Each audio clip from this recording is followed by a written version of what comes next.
News 3:30 बज चुके हैं। बड़ी खबरों के साथ मैं हूं आपका मेजबान गौहर कुची आपकी खिदमत में हाजिर। तफसीलात से पहले नजर डालते हैं हेडलाइन।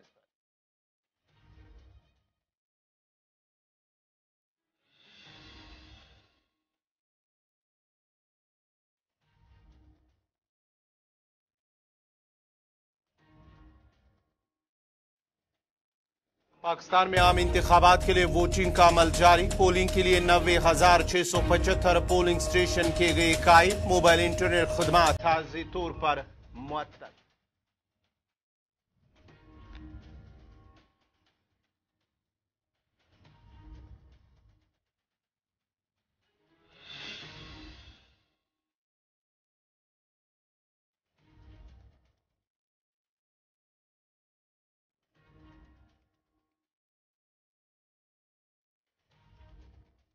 राज्यसभा से सुबकदोश होने वाले अरकान की पीएम मोदी ने की सताइश। कहा मुल्क ने गुज़िश्ता 10 बरस में हर शोबे में की तरक्की।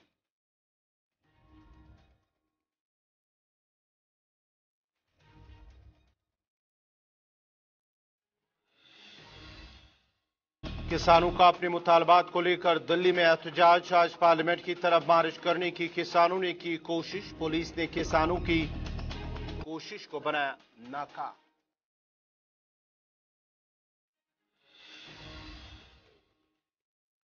हुकूमत के खिलाफ कांग्रेस ने जारी किया ब्लैक पेपर। बेरोजगारी समेत उठाए कई मसाइल। कांग्रेस ने बीजेपी पर कांग्रेस के मुंतखब हुकूमतों को गिराने का भी लगाया इल्जाम।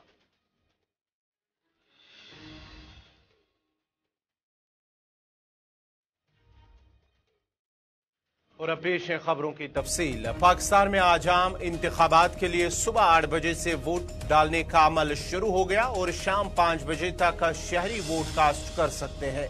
पाकिस्तान में सिक्योरिटी खदशात का हवाला देते हुए वजारत दाखिला ने फोन और इंटरनेट सर्विसेज आर्जी तौर पर मुअत्तल कर दी गई है।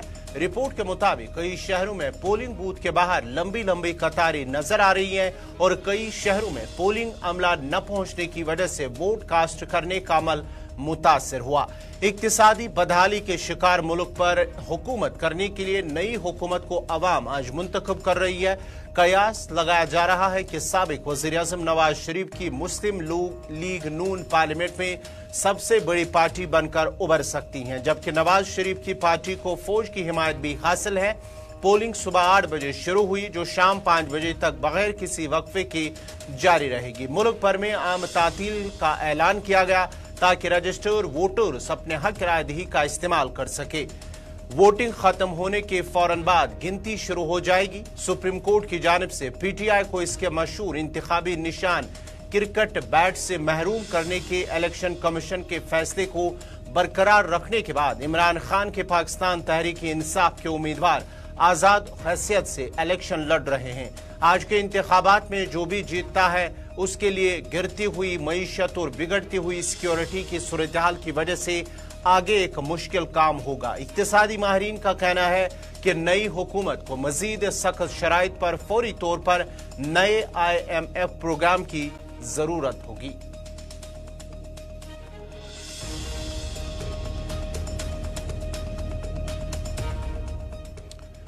ग्रेटर नोएडा में धरने पर बैठे किसानों ने अपना एहतजाज तेज करते हुए पार्लियामेंट की जानिब पेशकदमी करने की कोशिश की, ताहम पुलिस ने उनकी कोशिश को नाकाम बनाया और उन्हें आगे जाने से रोका है। गुज़िश्ता कल उन्होंने महापंचायत में पार्लियामेंट के घेराव का फैसला किया था। किसानों के इस फैसले के पेश नजर पुलिस भी अलर्ट हो गई। किसानों को पार्लियामेंट की जानिब रोकने के लिए पूरे जिले में दफा 144 नाफिज कर दी गई है। इतलात के मुताबिक किसानों की महापंचायत के मुख्तलिफ किसान तंजीमों और अपोजिशन पार्टियों ने भी हिमायत की है। अपने एहतजाज की कामयाबी के लिए किसानों ने हर गांव में अवामी राब्ता मुहिम भी चलाई। अपने मुतालबात के लिए कई दिनों से ग्रेटर नोएडा अथॉरिटी के बाहर एहतजाज कर रहे हैं। किसानों के एहतजाज की वजह से दिल्ली जाने वाली सड़कों पर जबरदस्त ट्रैफिक जाम भी आज देखा गया। किसान सुबह से ही जमा होना शुरू हो गए थे और बताया जा रहा है कि इस एहतजाज में तकरीबन 150 गांव के किसान हिस्सा ले रहे हैं। पुलिस के जरिए किसानों के एहतजाज और नक्ल हरकत पर ड्रोन के जरिए निगरानी की जा रही है। इस एहतजाजी मार्च में एनटीपीसी से मुतासिर होने वाले 24 गांव और नोएडा अथॉरिटी से मुतासिर होने वाली 81 गांवों के नुमाइंदे शामिल है। वाज़ेह रहे कि नोएडा और ग्रेटर नोएडा अथॉरिटी के बाहर गुज़िश्ता कई हफ्तों से मुसलसल एहतजाज कर रहे किसानों के दरमियान अथॉरिटी के ऑफिसर और पुलिस के साथ कई बार बातचीत भी हुई, लेकिन किसी का भी नतीजा मस्बत नहीं निकला। किसानों का कहना है कि गुज़िश्ता 52 दिनों में डीएम को मेमोरेंडम देने से लेकर तालाबंदी, पार्लियामेंट का घेराव जैसी कई बातों पर अथॉरिटी के अफसरान से कई बार बातचीत की जा चुकी है।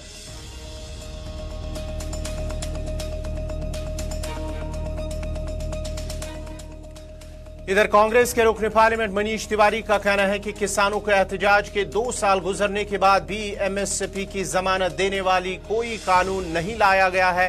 13 फरवरी को किसान एमएसपी पर कानून का मुतालबा करने के लिए दोबारा दिल्ली मार्च करने वाले हैं। हुकूमत को चाहिए कि वो एमएसपी गारंटी पर कानून लाए।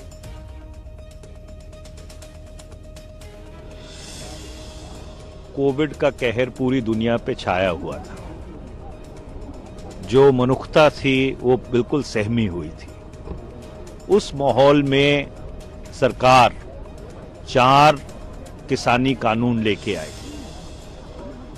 सारे मुल्क के किसान पंजाब की किसानी की अगुवाई में लामबंद होके दिल्ली के बॉर्डरों पे आके बैठ गए। उन्होंने अपनी जान की परवाह नहीं की। 700 लोग शहीद हुए। 2021 में 1.5 साल बाद सरकार ने माफी मांग के वो कानून वापस लिए। जब वो कानून वापस लिए गए थे तो किसानों से वायदा किया गया था कि एमएसपी के ऊपर, जिसको हिंदी में न्यूनतम समर्थन मूल्य कहते हैं, उसके ऊपर कानून बनेगा। आज 2 साल हो गए, एमएसपी के ऊपर ना कोई कानून बना, ना स्वामीनाथन की रिपोर्ट लागू हुई, और इसीलिए 13 फरवरी को देश भर के किसान लामबंद होके फिर दिल्ली की ओर कूच कर रहे हैं। तो मैंने सरकार से ये मांग की है कि अभी 1.5 दिन बचा है। ये व्हाइट पेपर ब्लैक पेपर के चक्कर में पड़ने की जगह अगर आप एमएसपी के ऊपर कानून लेके आएंगे तो 65% इस देश की जनता जो वज़ीर-ए-आज़म नरेंद्र मोदी ने राज्यसभा के रिटायर होने वाले अरकान की अलविदाई तकरीब से खिताब किया। पीएम मोदी ने कांग्रेस के रुकन पार्लियामेंट और साबिक वज़ीर-ए-आज़म मनमोहन सिंह के ताउन की तारीफ की है। उन्होंने कहा कि डॉक्टर मनमोहन सिंह को याद करना चाहता हूं कि उनकी शराकत बहुत ज्यादा रही है। इतने लंबे अरसे तक जिस तरह उन्होंने इस ऐवान और मुल्क की रहनुमाई की है, डॉक्टर मनमोहन सिंह को हमेशा उसके लिए याद रखा जाएगा। हो सकता है कुछ लोग आने के लिए जा रहे हो और कुछ लोग जाने के लिए जा रहे हो। मैं विशेष रूप से माननीय डॉक्टर मनमोहन सिंह जी का स्मरण करना चाहूंगा। 6 बार इस सदन में वो अपने मूल्यवान विचारों से और नेता के रूप में भी और प्रतिपक्ष में भी नेता के रूप में उनका बहुत बड़ा योगदान रहा है। वैचारिक मतभेद, कभी बहस में छिटाकशी, वो तो बहुत अल्पकालीन होता है, लेकिन इतने लंबे अरसे तक जिस प्रकार से उन्होंने इस सदन का मार्गदर्शन किया है, देश का मार्गदर्शन किया है, वो हमेशा हमेशा जब भी हमारे लोकतंत्र की चर्चा होगी,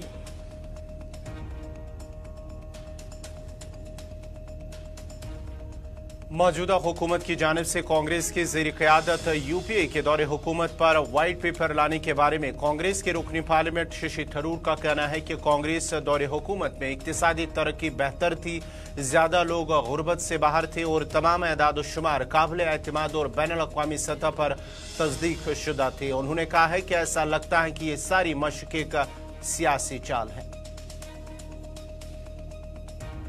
Seen the white paper yet, but I think those of you who listened to my speech yesterday on the budget have already heard the comparisons between UPA and NDA on a number of fronts, in all of which the UPA has done better.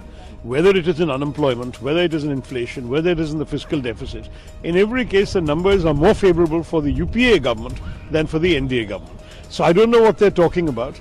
We had better economic growth, we had pulled more people out of poverty, and all the numbers are reliable, internationally verified numbers, unlike the numbers of the NDA where the goalposts keep changing and where they create new indexes for which there is no comparison. So they can make claims that nobody can respectively challenge except to say these claims are not proven. I think this entire exercise is obviously a political gimmick, and I would say that the anticipated criticisms have already been answered in my speech yesterday. And sir, black paper also issued by the Congress president today. Was it to draw a comparison between the white and black? Could well be, but in the case of the BJP government, there were a lot of red ink also. But frankly, we haven't seen the white paper yet. But I think those of you who listen to my... मौजूदा हुकूमत के खिलाफ black pepper जारी करने पर कांग्रेस के सदर मल्लिकार्जुन खड़गे ने एक प्रेस कॉन्फ्रेंस के दौरान कहा कि मुल्क में जमहूरियत को खतरा है। उन्होंने कहा कि गुज़िश्ता 10 सालों में बीजेपी ने 411 एमपीज को खरीद लिया। उन्होंने इल्जाम आयद करते हुए कहा कि भाजपा हुकूमत ने कांग्रेस की इतनी हुकूमतें गिरा दी कि वो जमहूरियत को खत्म कर रहे हैं। उन्होंने कहा कि कांग्रेस बेरोजगारी का बुनियादी मसला उठा रहे हैं, जिसके बारे में बीजेपी कभी बात नहीं करती है। केरला, कर्नाटक, तेलंगाना जैसी गैर बीजेपी रियासतों के साथ इम्तियाजी सलूक किया जा रहा है।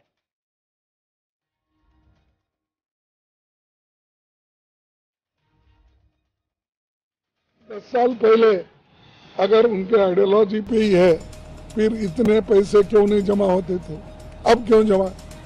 सो ये इनडायरेक्टली हरासमेंट, प्रेशराइज करके आप इलेक्शन में पैसा ले रहे हैं, और ये पैसा डेमोक्रेसी को खत्म करने के लिए यूज कर रहे हैं।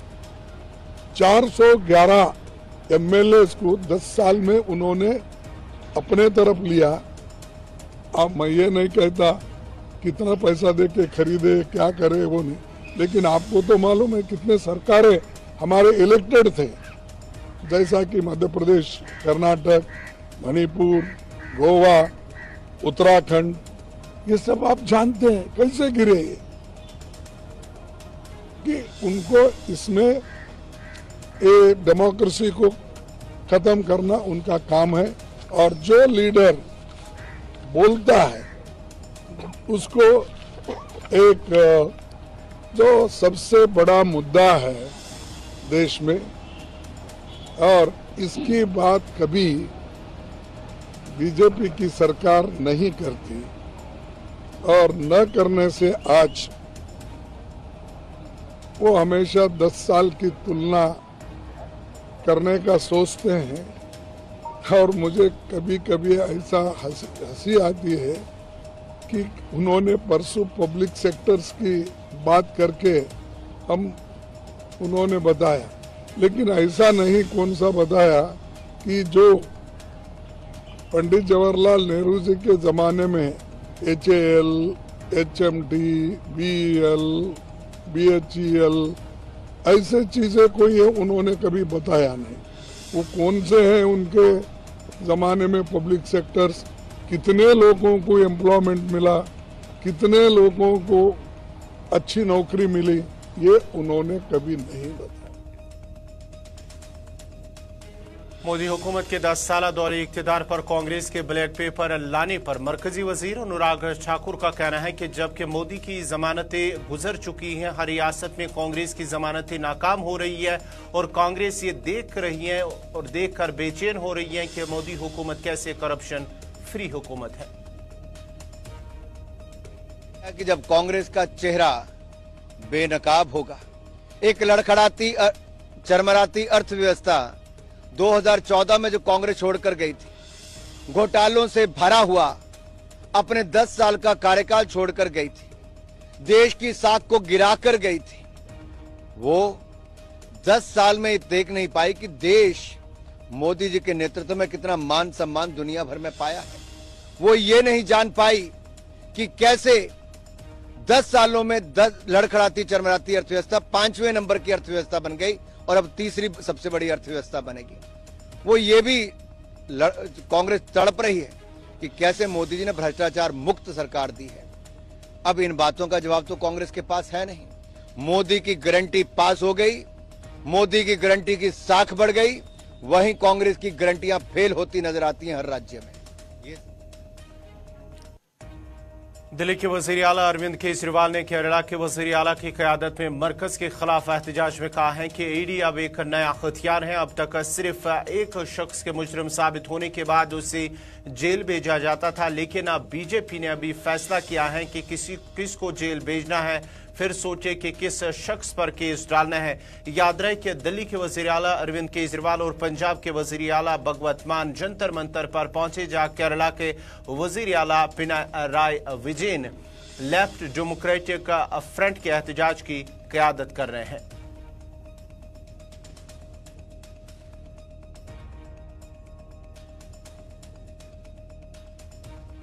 तो इस तरह से दिल्ली के अंदर तो आप सब लोग देख ही रहे हैं कि हर काम के अंदर किस तरह से लेफ्टिनेंट गवर्नर हर काम के अंदर, छोटे से छोटे काम के अंदर टांग अड़ा रहे हैं।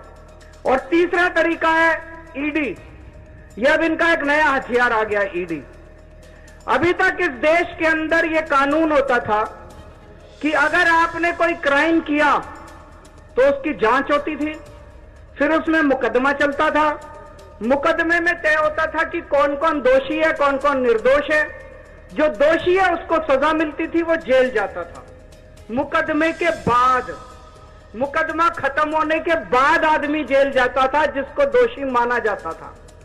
अब अब तय कर लेते हैं कि इसको जेल भेजना है, तो उसको पकड़ लेते हैं, उसको जेल में डाल देते हैं। फिर सोचते हैं अब इस पे क्या मुकदमा करें, इस पे क्या केस बनाएं। फिर ये केस बनाते हैं और केस बनाने के बाद फिर वो तब तक जेल में रहता है जब तक कि मुकदमा पूरा ना हो जाए और वो निर्दोष साबित ना हो जाए।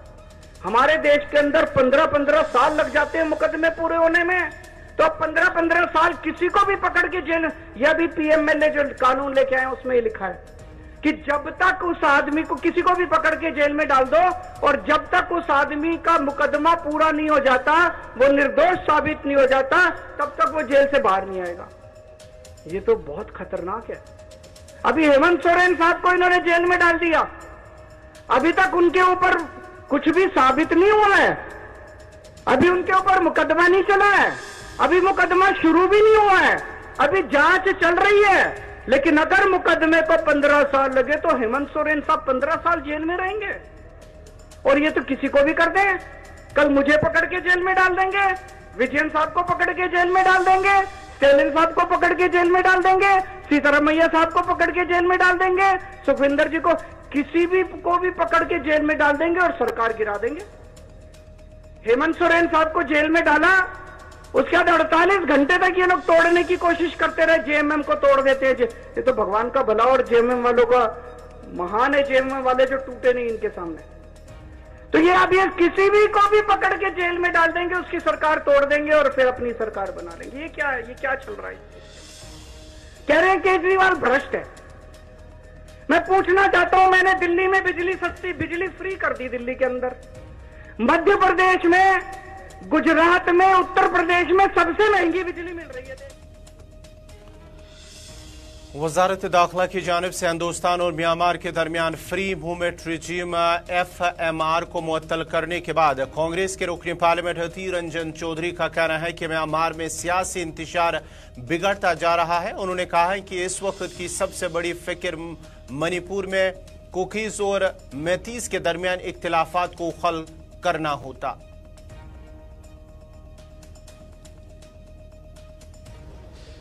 But the regime was first introduced by them. The regime came into existence during their regime. I mean, during the period of NDA government. I think government should prepare its own priority area. Now I think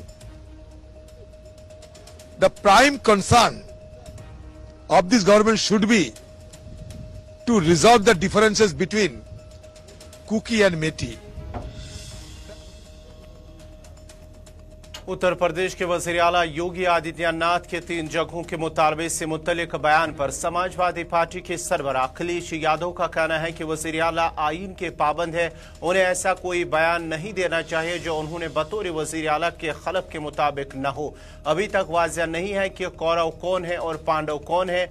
कौरवों की तादाद ज्यादा थी। BJP की कहती है कि वो दुनिया की सबसे बड़ी पार्टी है। हमने महाभारत में पढ़ा है कि जिनके पास सबसे बड़ी फौज थी वो कौरव थे, ताहम जीत उनकी होगी जिनके साथ खुदा है। मुख्यमंत्री जी संविधान से बंधे हैं, संविधान से बंधे हैं वो, और मुख्यमंत्री जी को वो कोई बात नहीं कहनी चाहिए जो संविधान जिसकी शपथ ली है उन्होंने, शपथ के बाद अगर ऐसी बात करेंगे मुख्यमंत्री और वो भी on the floor of house कि कौरव कौन है पांडव कौन है, तो अभी तो यही नहीं तय हुआ है कि कौरव कौन है पांडव कौन है। अगर आप जानते हो तो मुझे बता दो कि कौरव कौन है पांडव कौन है। और हम लोगों ने महाभारत पढ़ी है, कौरवों की संख्या ज्यादा थी। कौरवों की संख्या कितनी थी? बीजेपी कहती है वो दुनिया की सबसे बड़ी पार्टी है, तो अभी तो यही तय नहीं हुआ कि कौरव कौन है पांडव कौन है। नहीं, मेरी नजर में कुछ नहीं है। अगर आपको दिखाई देता हो, आपकी समझ जो कहती हो वो मानिए, लेकिन हमने महाभारत में यही पढ़ा है कि जिसके पास सबसे ज्यादा सेना थी, जो सबसे बड़ी ताकत में थी, और भगवान कृष्ण। नाज़रीन, फिलहाल बड़ी खबरों में मेरे साथ इतना ही। आप गुलिस्तान न्यूज के साथ बने रहे। गुलिस्तान न्यूज पर अगला प्रोग्राम स्पेशल रिपोर्ट आप देखिए, लेकिन मुझे यहाँ पर इजाजत दीजिए। अल्लाह हाफ़िज़।